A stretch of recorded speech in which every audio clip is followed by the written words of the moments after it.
arkadaşlar, bugün sizlerle balondan çok kolay bir köpek yapımı yapacağız. İşte biz önceden şöyle mor bir köpekçik yapmıştık. Çok şirin oldu. Ve sizlerle de bir mavi yapmak istiyorum. İlk öncelikle istediğiniz bir balonu, sosis balonumuzu şişirerek başlayalım. Ama lütfen şöyle şu kadar bir kısmını bırakalım. Kolonu yaparken bize lazım olacak çünkü. Başlayalım. İlk öncelikle 3 tane küçük şöyle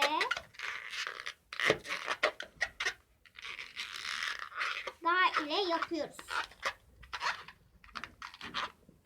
Biri şöyle küçük olması lazım. Burun olacak çünkü. Ondan sonra diğerine geçiyoruz. Diğeri bundan biraz büyük olacak. Aynı boyda olabilirler. Sorun olmaz.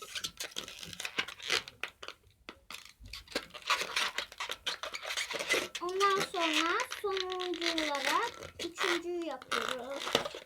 Şöyle.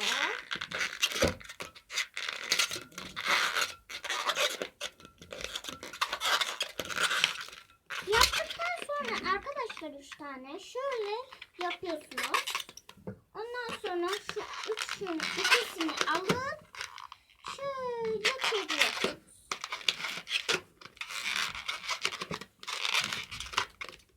Bakın çok tatlı bir köpek suratımız oldu. Ondan sonra şöyle bir kısmını şöyle çeviriyorsunuz. Burası şöyle boynu olacak.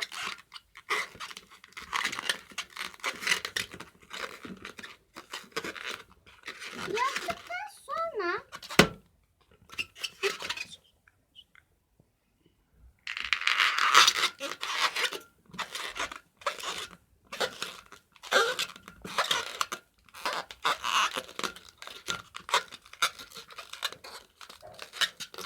ama arkadaşlar lütfen iyi çevirin.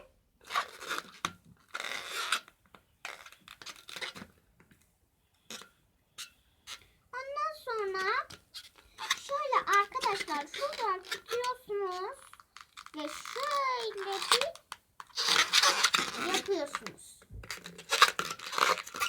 Şöyle.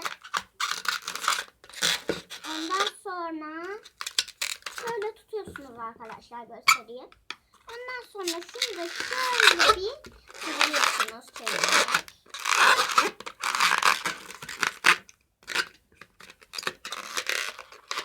Bakın çok tatlı bir ayağı oldu köpeğimizin. Ondan sonra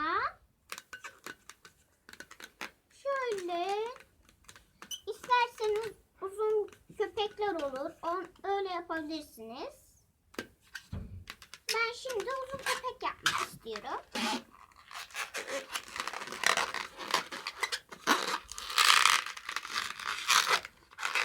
Şöyle aynı işlemi burada da yapıyoruz.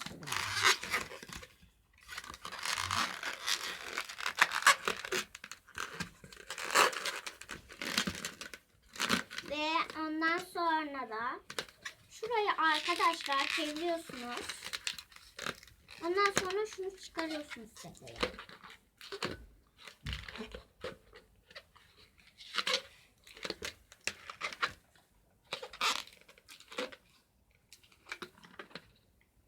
Bakın ve ortaya sevimli bir köpekçik çıkıyor. Bay bay arkadaşlar. Bugün sizlerle çok sevimli, güzel köpekçikler yaptık. Hoşça kalın.